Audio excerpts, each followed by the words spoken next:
It's another delicious day here in the Let's Make Food from Food Kitchen, and today we're just going to prepare some chickpeas garbanzo beans. Same thing. Why would I do that? Chickpeas can be used in a lot of dishes. If you make them yourself from a bag like this, dried chickpeas, it's first of all a lot more economical than buying the cans, and you're not running a risk of having anything added into it because you're making it yourself. And finally, like most things we make ourselves, they taste better. So there are some things I want to make coming up with my chickpeas. I want to make a hummus, I want to make a white chicken chili, and I want to make a vegan mayo. I'm not a vegan, but you can make vegan mayo with the water. So the first thing I want to do is sort my beans. And by sort my beans, if you've never done it before, I mean, for those of you who have, just take a quick yawn, stretch something, you know what to do. We're gonna sort our beans. And no matter what kind of dry beans you're working with, you should always sort them.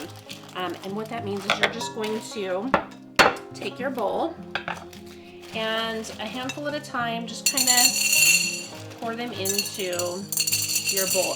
And what you're looking for is impurities, things that shouldn't be in there. Occasionally, as they sort the beans, there could be a little stone or something that looks close enough to a chickpea that the sorters missed it, and you don't want to bite into that because, that might break too. And it wouldn't taste very good either. So, if you find any chickpeas that look like they shouldn't be there, they're the wrong color, like super dark, or just anything that looks questionable, you should pull it out. I rarely find anything, rarely, but I have, which is why I still do it. It's worth it to me to just take the quick few minutes to sort them through. And see, I'm almost done already. What was that, less than a minute?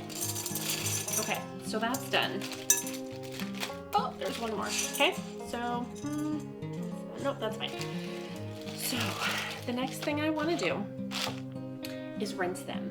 So let's go ahead and take it over to our sink. You just need a colander. You're gonna pour them right on in there, rinse them really well. Then we're gonna put them back in this bowl and fill it with cold water, maybe about halfway.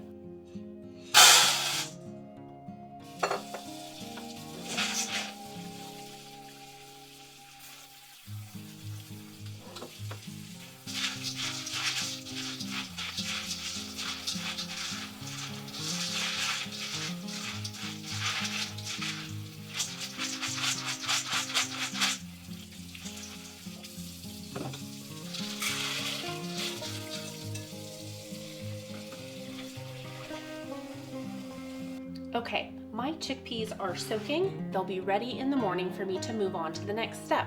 So with that note, you can cover it with a towel. I'm just gonna use some plastic wrap. I just don't want anything floating in there, overnight dust and things like that. So just to be on the safe side for me, I'm gonna cover it up, and that'll be that. So 12 hours later, I'm gonna turn the camera back on. This should be right where it is, and you'll be able to see the difference between the two.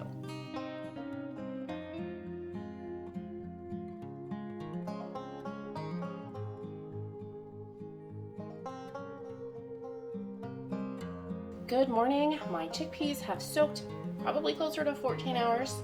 Had a slow morning. It happens, right? So the next thing I need to do is take my cover off. One-handed because I'm not putting this down yet. And these are nice and soaked. You can see they've more than doubled in size.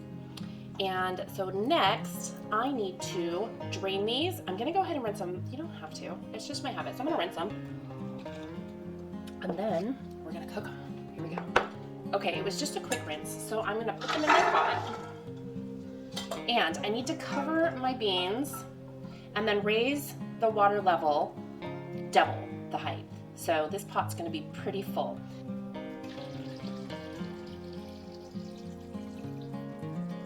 Okay, I've got more filtered water, and I'm only using filtered water here because I am going to make aquafaba stuff. What is that, Michelle? It's the water. It's the leftover water from boiling your chickpeas. I'm going to make vegan mayo, and you need that water. So just extra step for extra purity, cleanness, whatever. You could use tap water. It's fine. So I'm going to add a little more water to this after I get it filtered. I'm going to bring it to a boil, cover it, and simmer it.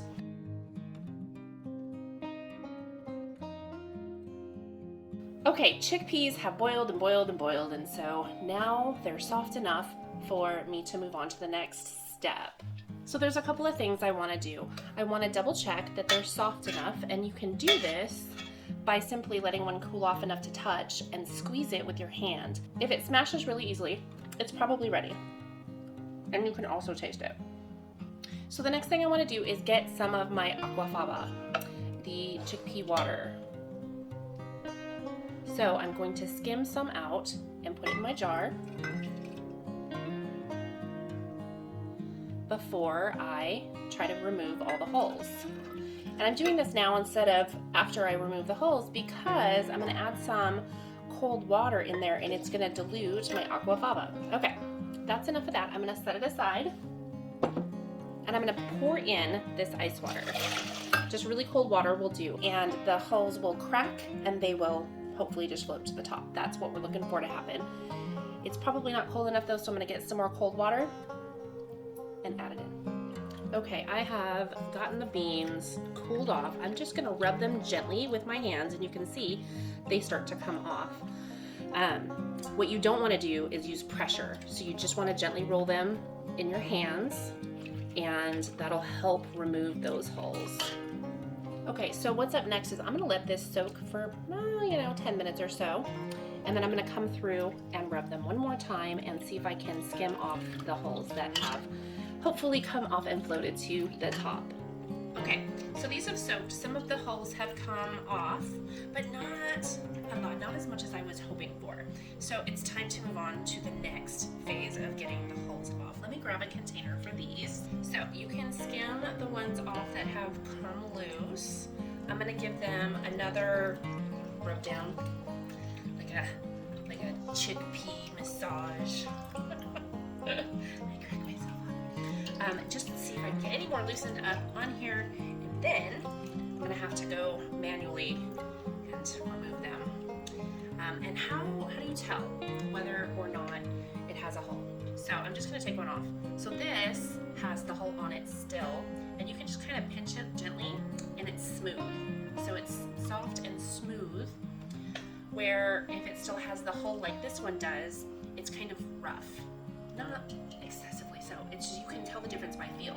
So it's smooth and it glides around on your fingers without the hole, and this one has the hole. So I'm gonna finish this up. You don't need to see me do every one of these beans. I think you have the idea here. Chickpeas are a great protein source if you didn't know that. And they've been around, like we've been cultivating chickpeas for about 7,500 years. Long time. I mean, there's things that haven't been around for us as a human race, like pottery. They used to be a lot more diverse too, the chickpea variations, but just like a lot of other things, we tend to design our food growth so that it's best for our most desired goals, and when we do that, our diversity goes down. On that note, have a great rest of your day or evening or whatever time you're watching this. From my kitchen to yours, let's make food from food. That's one boy.